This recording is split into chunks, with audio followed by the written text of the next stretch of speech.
Welcome to the MCAT Basics Podcast, brought to you by the physicians at Med School Coach.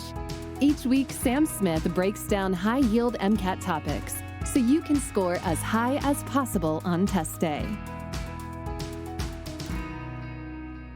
Hello and welcome to Prospective Doctors MCAT Basics with your host Sam Smith. The goal of this podcast is to cover the highest yield topics on the MCAT and provide you with some sort of insight into the questions that the MCAT really likes to ask. This podcast covers all things viruses. I first talk about virus structure, and then I get into the general viral life cycle, and then I get a little more specific and I talk about the life cycle of bacteriophages and retroviruses, which, by the way, both share some similar characteristics. Next, I get into virus classification, then virus mutation, and then lastly, I talk about subviral particles. This material is mostly going to show up in one of the four sections. That's the biochem section. As always, I hope this podcast helps as you prep for the MCAT.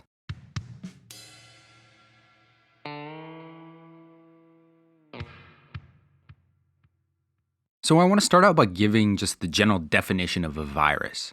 You know, when I think of a virus, I tend to think of like these teeny little particles of some type of matter that cause a ton of damage.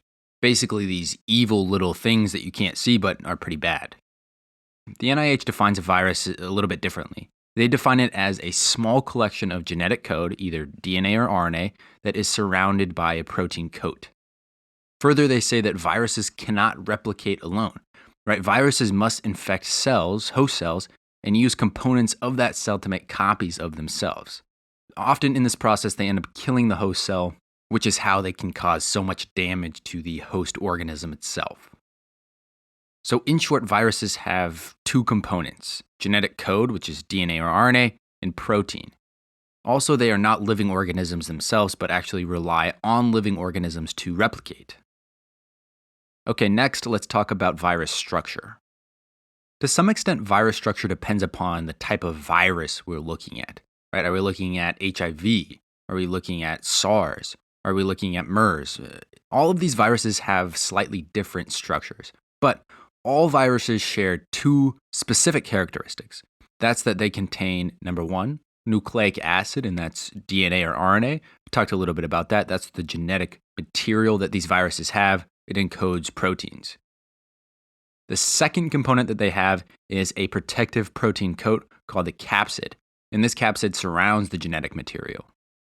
So those are the most basic structures of a virus, but viruses can have other features as well. They can have an envelope. An envelope is an outer layer of protection. It surrounds the capsid, which of course contains the genetic material. It's composed of phospholipids, proteins, and sometimes glycoproteins, which are just carbohydrate protein hybrids. And the envelope of a virus is actually derived from the plasma membrane of the cell that a virus replicates in. I'll talk a little bit more about that in a bit, but basically, enveloped viruses steal a little bit of the cell's plasma membrane as they bud out of the cell. Now, with that said, not all viruses are enveloped. Non-enveloped viruses include adenoviruses, which cause a bunch of different diseases like meningitis and encephalitis, as well as HPV or human papillomavirus. HPV is the most commonly sexually transmitted infection, and you probably have the vaccine for it. It can actually cause cancer. The virus, of course, not the vaccine. And just a little bit of an interesting aside, enveloped viruses can be a little easier to take care of since the lipid bilayer envelope is sensitive to heat and detergents, like soap. Basically, enveloped viruses are easier to sterilize than non-enveloped viruses and have limited survival outside of host environments. And therefore, enveloped viruses typically must transfer directly from host to host. And this is why washing your hands with soap and water is effective in eliminating SARS-CoV-2 particles. You don't need the alcohol-based hand sanitizers to do it, right? This SARS-CoV is an enveloped virus, and therefore you can break up its envelope just using soap and water, which will kill the virus. Okay, so envelopes are another component that viruses can have. Now, a weird case of a virus, at least in my opinion, are bacteriophages. Bacteriophages can have a head, collar, tail, as well as tail fibers, and a base plate. And honestly, they look like they could be in an episode of Black Mirror. A 6-foot bacteriophage is not something I would want to fuck with. If you don't know what they look like, I recommend just go Googling it. It's also been described as like a moon lander. They're very weird looking viruses. And because they're weird looking, they have weird structures, and they have these components that other viruses just don't have. And again, these components are a head, a collar, a tail fibers, and a base plate. The next optional component of a virus are viral regulatory and accessory proteins. These are non-essential proteins that regulate virus replication and the virus life cycle.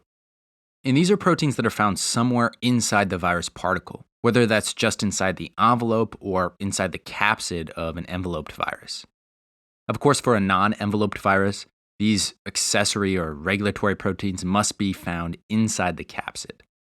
And I'll talk about HIV in a sec here, and I'll give you some examples of what these regulatory and accessory proteins are. So that's basically it for virus structure. Again, in general, viruses have two components. That is nucleic acid and a protein capsid.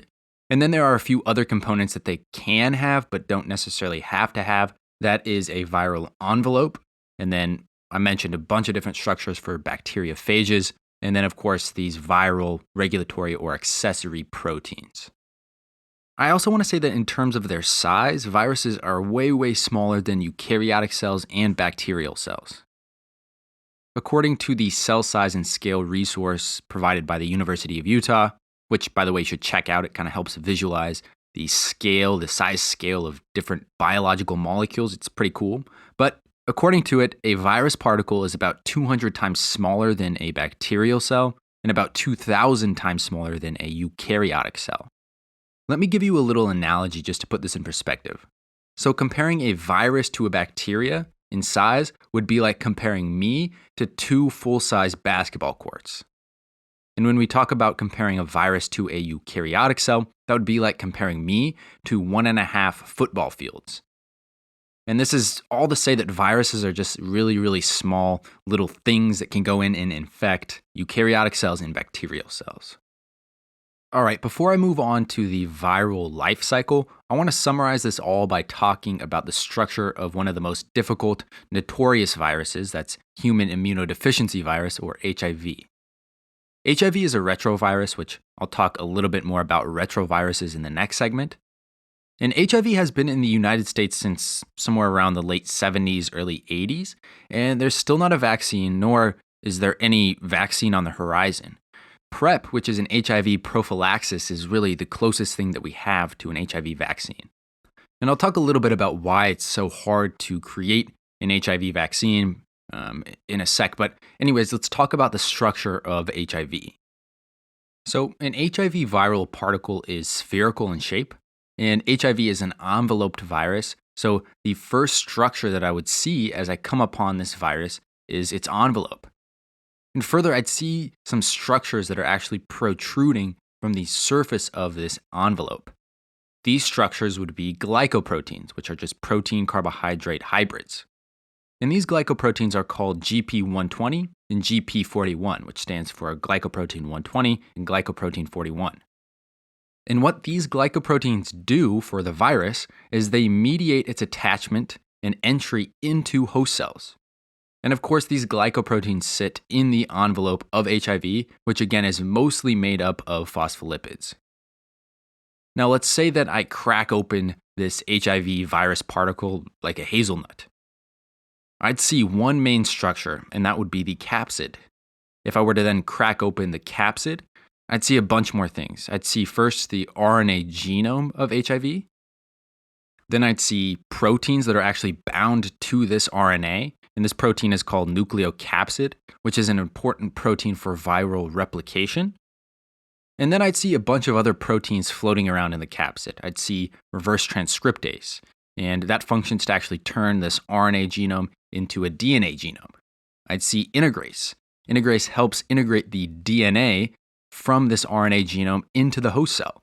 And then I'd see a few more accessory proteins. I'd see one called GAG, NEF, TAT, and REV. Obviously, the names of these proteins are not important to know for the MCAT, but just understand that when I crack open that capsid, I see a bunch of nucleic acid and a bunch of proteins. All right, so that's a little bit on virus structure. The next thing I want to talk about is the viral life cycle.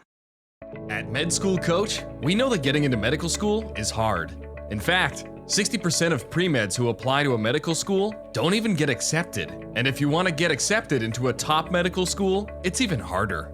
That's why more students than ever are turning to MCAT tutoring by Med School Coach. Our tutors are all 99th percentile scorers, have been through rigorous training, and can help raise your MCAT score by 12 points or more.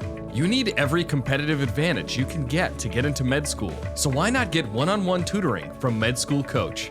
Our expert team will create a custom program just for you and help you master MCAT content where you need the help most. You'll raise your MCAT score. We guarantee it. Visit us online at medschoolcoach.com and use offer code PODCAST10 to save 10% up to $400 on a Med School Coach MCAT tutoring package. You can achieve your medical school dreams, and Med School Coach can help. Like viral structure, what a virus's life cycle looks like depends on what type of virus we're talking about. In general, and at the most basic level, all virus cycles have 3 steps: cell entry, replication, and cell exit. Let's go through these steps, and I'll use as an example SARS-CoV-2. And then I'll talk about some interesting cases of viral life cycles. I'll talk about bacteriophage life cycles and retrovirus life cycle.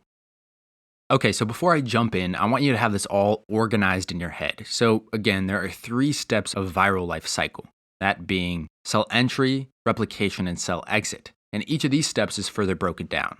So cell entry is broken down into attachment and penetration. Replication is broken down into uncoding, gene expression, and assembly. And then cell exit basically has 1 step, which is the release of these viral particles. 1. Cell entry. During cell entry, a virus passes through the plasma membrane of a host cell and gets inside the host cell.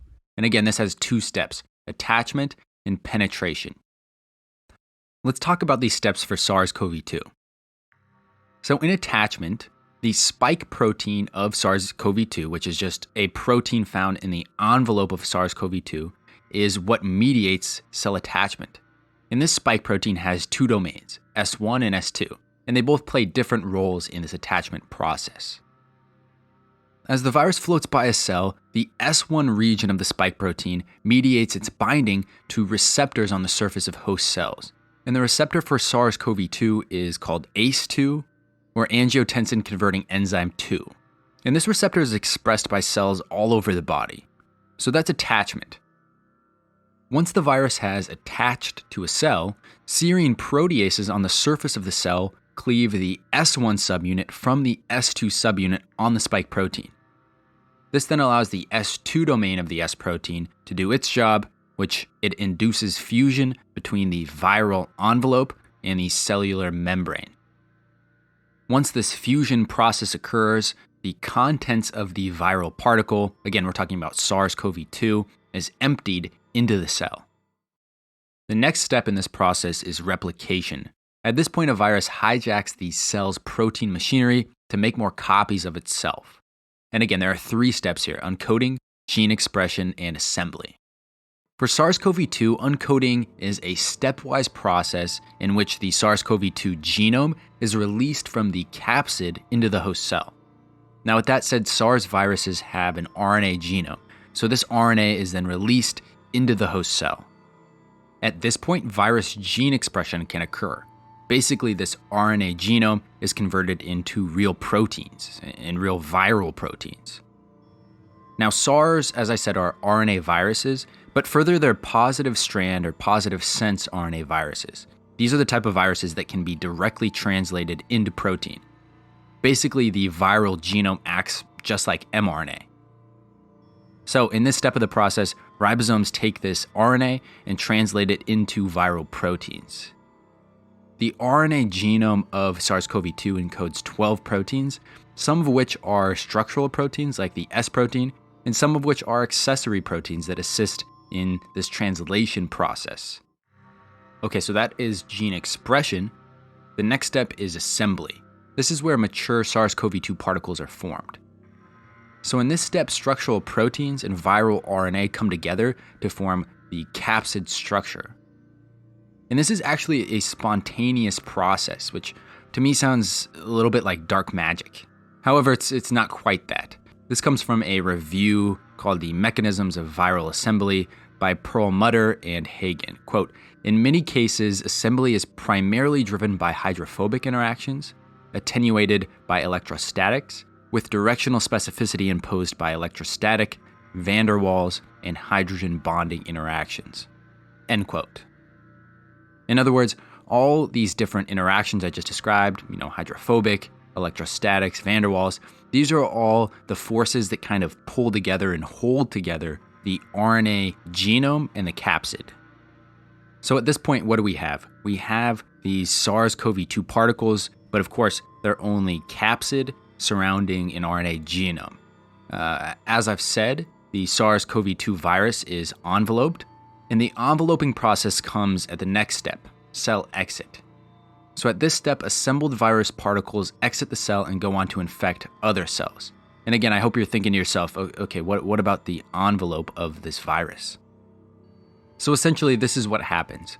Spike glycoproteins, which again are that S protein, is a structural protein of SARS, are embedded into the plasma membrane of the host cell after they're translated. Thus, the virus is actually hijacking the endomembrane system of the host cell. So after these spike glycoproteins are embedded in the host cell's membrane, the assembled capsid surrounding this RNA genome makes its way towards the plasma membrane where these spike proteins are located and then buds out of the cell carrying this bit of plasma membrane with it. And again, that bit of plasma membrane has these viral spike proteins in it. And then after this budding process, we now have a fully assembled, enveloped SARS-CoV-2 virus that can go on and infect other cells. Let me just quickly summarize that. There are three main or general steps to a virus's life cycle: cell entry, replication, and cell exit. During cell entry, the virus must first attach to the cell and then penetrate the cell. Then during replication, the virus will uncoat. It'll express its genes to produce viral proteins, and then these proteins will assemble to make viral particles. Lastly, the virus must exit the cell and go on to infect other host cells. And in some cases during this exit process, if we're talking about an enveloped virus, the virus will actually take some of the cell's plasma membrane with it, and that becomes the virus's envelope. So again, that's kind of the most general case of a viral life cycle. There are two other cases, though, that I want to talk about that are a little bit different than that. The first being bacteriophage life cycle, and the second being retrovirus life cycle. I'll start with bacteriophage life cycle. So bacteriophages are viruses that infect bacteria, and again, these are those scary-looking, like moonlander type viruses. And bacteriophages have two different life cycles. But before I get into them, I want to talk about bacteriophages more generally. Now, the reason that they look like moonlanders is because they kind of perform the same function as a moonlander, only they're landing on the surface of a bacteria instead of the moon. So once they kind of land on the surface of a bacteria, they inject their DNA into the bacteria's cells. And obviously, this is quite a bit different than how the SARS virus gets into a cell. As I talked about earlier, it actually binds to receptors on the surface of a cell and then fuses with the membrane of that cell, releasing its genetic material and proteins into the cell. Here, though, of course, we're talking about a virus that's literally landing on the surface of a cell and injecting its DNA or its genetic material into the cell. So with that said, bacteriophages have two different life cycles. They have what's called the lytic cycle and the lysogenic cycle. In the lytic cycle, the phage infects a bacteria and hijacks its machinery to make lots and lots and lots of copies of itself. Then it kills the cell by essentially making it explode as all these newly formed virus particles exit the cell. Thus, the lytic cycle lyses the cell. I typically remember this by associating the words lyse and lytic. They're both fairly short words as compared to lysogenic, and so that just kind of helps me remember that lyse goes with lytic, and then lysogenic is different. And I'll talk about that one next. So in the lysogenic cycle, the bacteriophage infects a bacteria and then inserts its DNA into the DNA of the bacteria. And remember, bacteria have a single circular chromosome. And so what happens in this cycle is that the bacteriophage injects its DNA into that bacteria. That DNA makes its way towards that circular chromosome and then is integrated into the circular chromosome. And this allows the phage DNA to be copied and passed along to each of the progeny of that single bacteria that contain this viral DNA. Basically, every time this bacteria divides, it's also replicating the viral DNA that are integrated into its single circular chromosome. And then under certain circumstances, this bacteriophage DNA can become active, and basically it exits this lysogenic cycle and starts producing viral particles again and enters the lytic cycle. And again, in this cycle, a bunch of viral particles are produced, and eventually that leads to a cell bursting because it's just so full of these virus particles. So I can summarize this by saying that the lytic cycle of a bacteriophage is when that bacteriophage is actively replicating inside of a bacteria. On the other hand, the lysogenic cycle of a bacteriophage's life cycle is when the virus is dormant, right? Its DNA is just kind of hanging out inside of the cell. And of course, this integrated DNA can get activated, and the virus can move from the lysogenic cycle into the lytic cycle and begin producing virus particles. Now I want to talk about retroviruses. So retroviruses are a group of RNA viruses which insert a DNA copy of their viral genome into the host cell's genome in order to replicate. The most probably well-known example of a retrovirus is HIV. All retroviruses contain a few common components. They have, as I said, an RNA genome, and then they have two other unique proteins. One's called reverse transcriptase, and the other is called integrase. Reverse transcriptase just converts the viral RNA genome into DNA. It's doing the reverse of transcription, hence its name, reverse transcriptase. And then integrase is a protein that helps the reverse transcribed DNA actually integrate into the DNA or into the chromosomes of the host cell. Now, with that said, let me go over the life cycle of a retrovirus. And really, retroviruses follow a lot of the same steps as other viruses and kind of follow this general outline that I went over earlier. But there's a few steps that they don't share with others because what they do is unique. So the first step in the life cycle of a retrovirus is binding and fusion to the host cell membrane. This is cell entry. For HIV, its receptor is the CD4 receptor, which is the main receptor on a CD4 T cell or a helper T cell.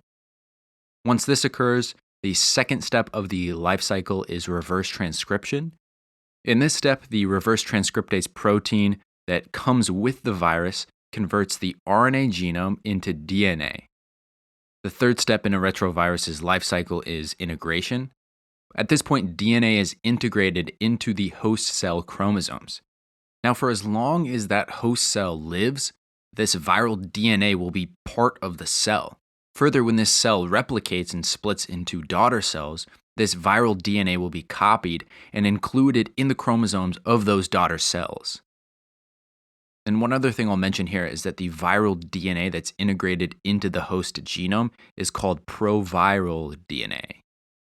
From there, the fourth step of a retrovirus's life cycle is transcription. At this point, the proviral DNA is transcribed into viral proteins. The fifth step is assembly. At this point, the virus particles are assembled. And then last but not least is budding. Virus particles, minus of course the envelope, make their way to the surface of the cell, and then they bud out of that cell. And they take a little bit of cell plasma membrane with them because, of course, HIV is an enveloped virus. So as you could probably put together, the steps that are reverse transcription and integration are the steps that are unique to a retrovirus. And these steps are also what makes HIV so freaking hard to cure, because once it infects a cell, it's essentially going to live and hide out in that cell until the cell dies. And sometimes, of course, the virus will cause the cell to die, but that's only if the virus is actively replicating a whole bunch inside that cell. there's some cells where the virus will integrate into, and then those cells will just go on to kind of live quiet lives, and the virus will just kind of hang out inside of them. And then for reasons that are unknown to science, that virus will then become active and start producing these HIV viral particles. And that's why somebody who has HIV must be on medication for their whole lives, because as soon as they get off medication, these cells that are harboring the virus that are kind of quiet and latent, so to speak, will start actively replicating again, and that person could get really sick. Now, before I go on to virus classification, I want to first delineate between virus transduction and virus transfection. These are two words that you may see come up on the MCAT, so it's important that you know the difference between both of them. Virus transduction refers to transfer of genetic material from one cell to another by a virus. So an example of this might be like a bacteriophage picking up some of the host bacteria cell DNA instead of its own. And then when this virus bursts through the cell and goes and injects the DNA it contains into another bacteria, it's essentially taking that DNA from the other bacteria cell and giving it to the other bacteria that it's trying to infect. And that is transduction. Transfection, on the other hand, is the process of introducing nucleic acids into cells by non-viral methods. If you've ever introduced a plasmid into a bacterial cell in a lab setting, you'll know that you can do this by heat shocking the bacteria. And this is an example of transfection, right? I'm introducing a plasmid, which by the way is just a piece of circular DNA, into a bacterial cell, but I'm not doing it using a virus, I'm doing it using heat shock. So again, transduction is the transfer of genetic material from one cell to another by a virus, whereas transfection is the process of introducing nucleic acids into cells by non-viral methods. Transduction, virus. Transfection, non-virus.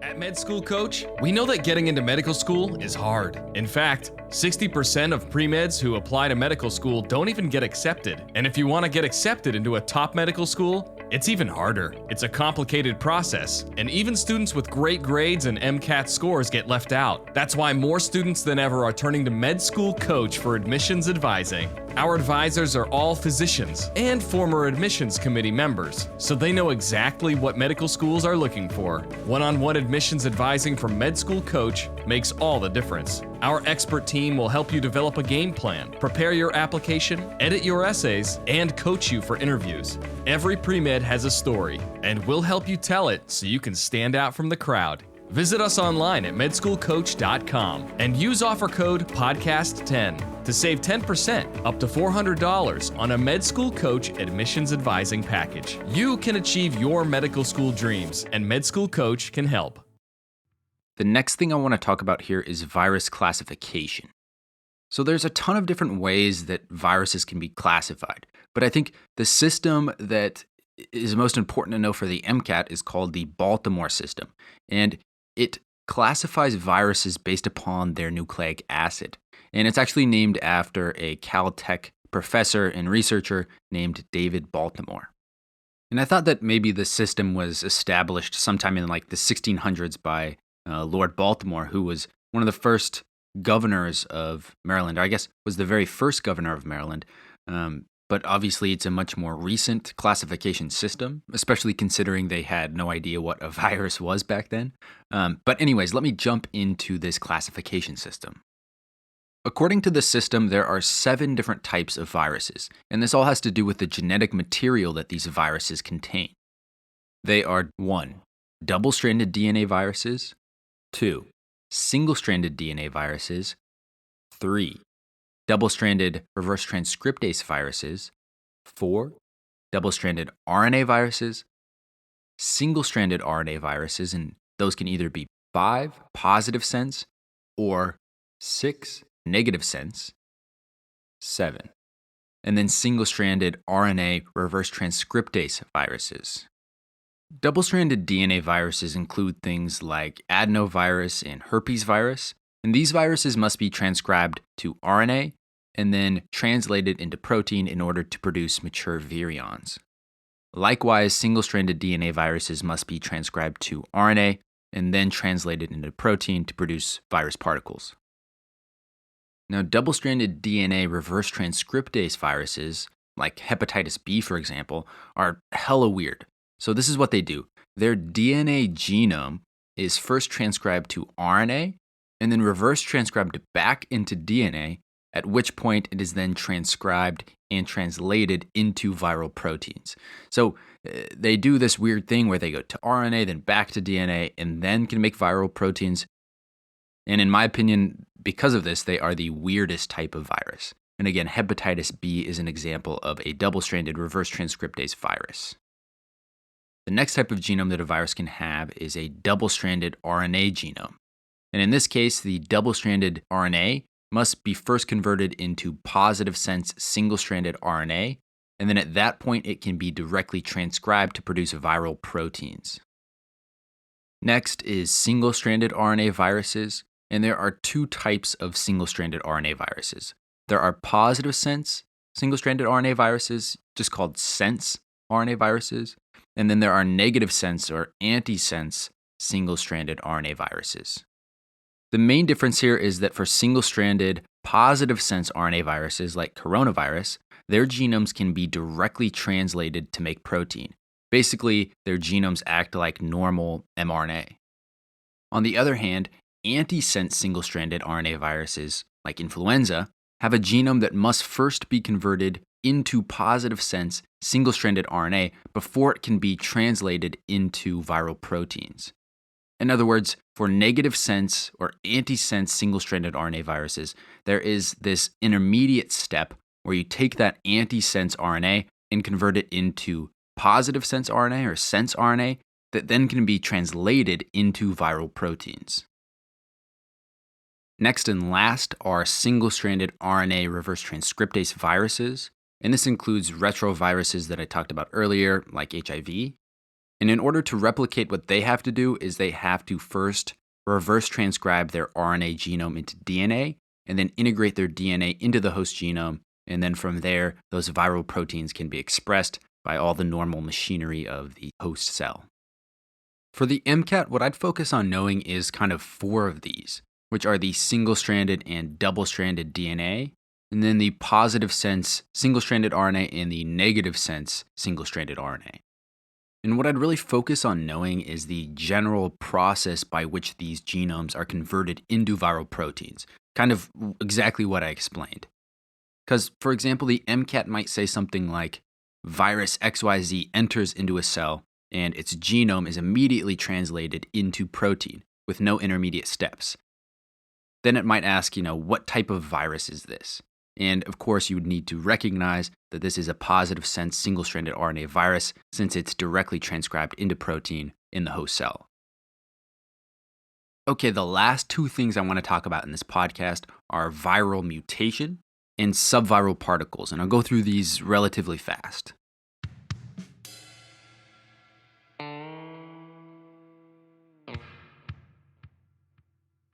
Do viruses really mutate super fast? And if so, why do they mutate so fast? These are questions that I know you probably ponder on a daily basis, so let me answer them for you. I'll start by saying that when scientists look at genome mutation rates, whether that's in viruses, bacteria, eukaryotes, they look at it in terms of mutations per site. See, theoretically, the longer an organism's or virus's genome is, the more mutation you'll see overall. Right? The longer the genome, the more time a polymerase has to flub up and add the wrong nucleotide at some point along the genome. So to get rid of this confounding factor, meaning the length of a genome, scientists look again at mutation per site. Basically, they track the number of mutations at a particular locus in the genome. This is a simple example of what they do, but essentially they compare a 100 base stretch of nucleotides in eukaryotes, then a 100 base stretch in a virus, and a 100 base stretch in a bacteria.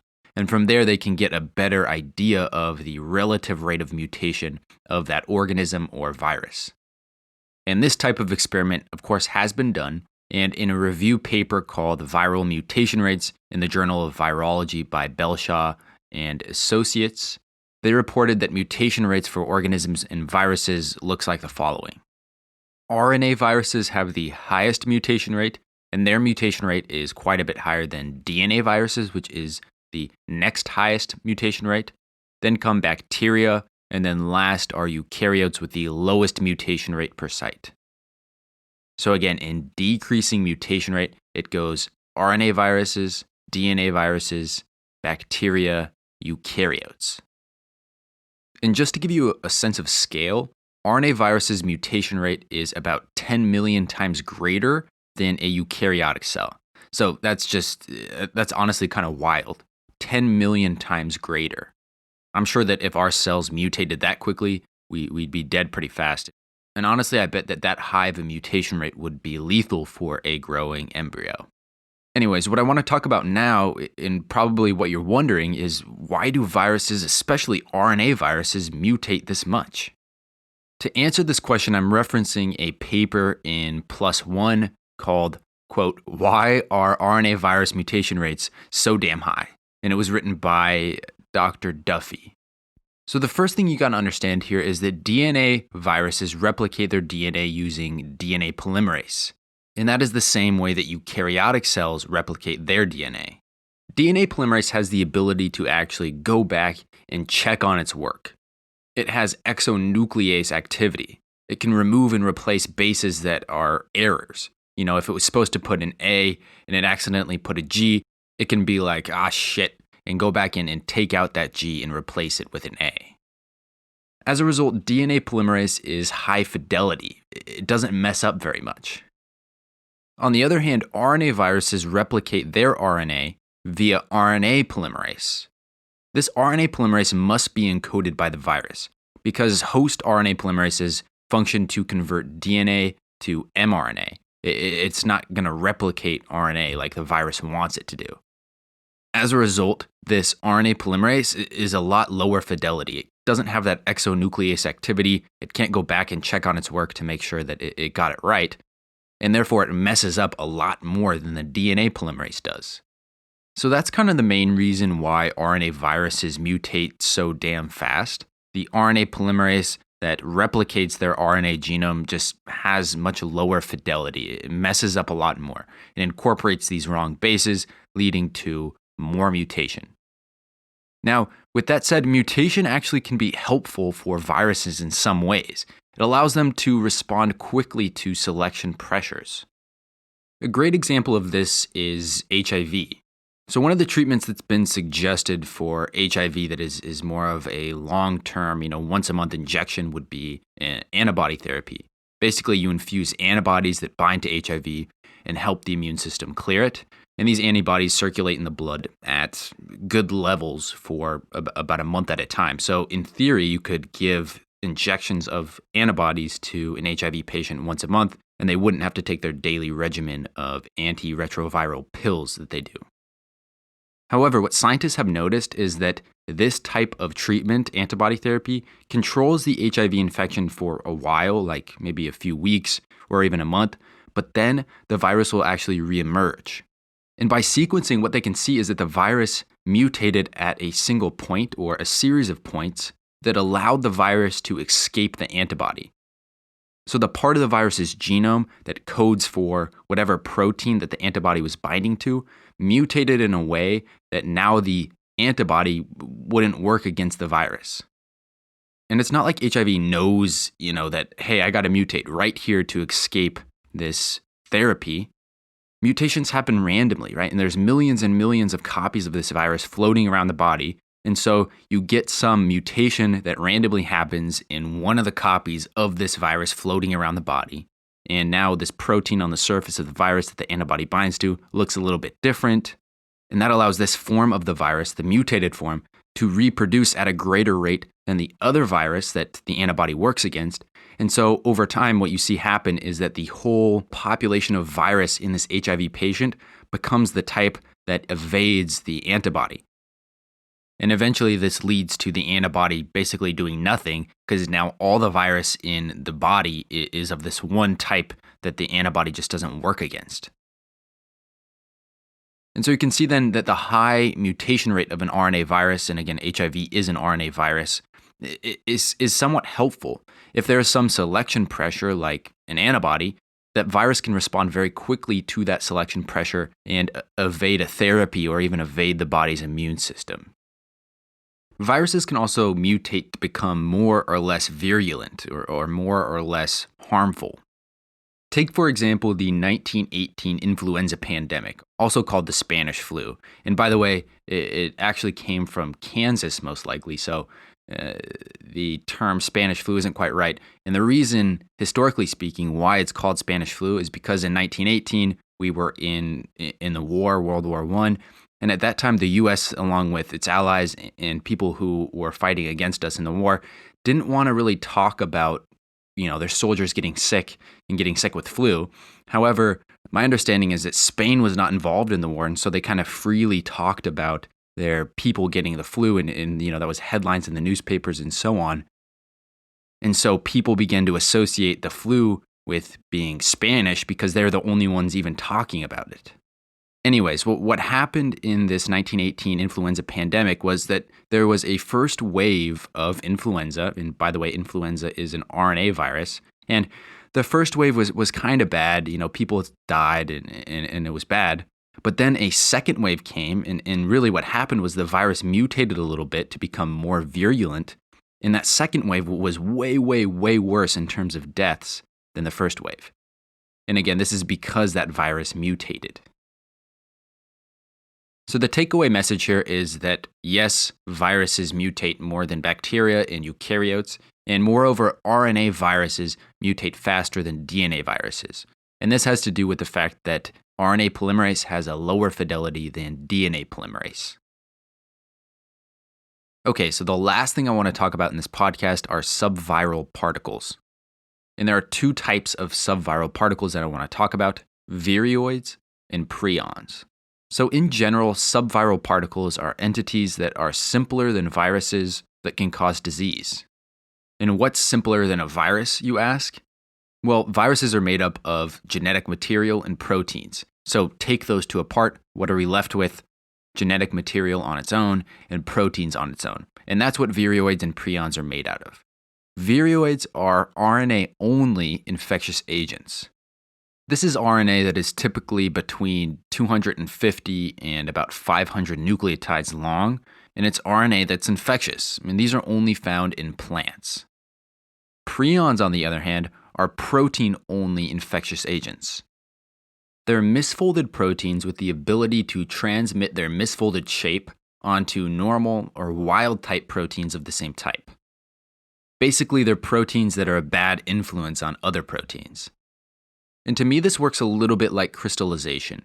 So in crystallization, you start with a seed, and in terms of prions, this is like a single misfolded protein.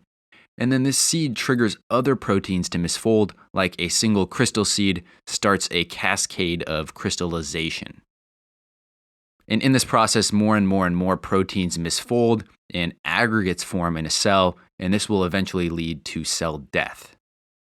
So again, prions are infectious proteins. All right, so that does it for the Viruses podcast. As always, thanks for listening to this podcast, and I really do hope that it helped in your studies. Also, if you have any questions, comments, concerns, feel free to reach out to me on email. I always love hearing from people. My email is in the show notes. And don't forget, if you like what we do, please leave us a review on iTunes. It helps us grow in the rankings and helps us reach more students. Last but not least, I am producing a full-length audio course. It's going to be in the form of an iPhone app. That there will be a lot more customability with it, and I think it'll be something that will be really useful when it does come out, so be on the lookout for that. Don't give up that which makes you you. Medical education will, not intentionally, but will give you the impression that the only thing that you are allowed to do is study medicine. And, that's a terrible way to go. It can create all kinds of problems for you, emotionally and physically, and just make you, it can stunt you, I think. That was a clip from the Prospective Doctor podcast with Dave Etler, who is a podcast host himself. He hosts a podcast that is put out by the Carver College of Medicine at the University of Iowa. The Prospective Doctor podcast is great, and I really enjoy listening to it. And in fact, A few weeks ago, I had a medical school interview, and we were talking about the role of humanities in medicine in the interview. And I had listened to the podcast with Dave Etler a little bit before that, and their conversation was along those lines too. And honestly, I found it super helpful. So if you're interested in learning more about medicine and you are a prospective doctor, listen to the podcast.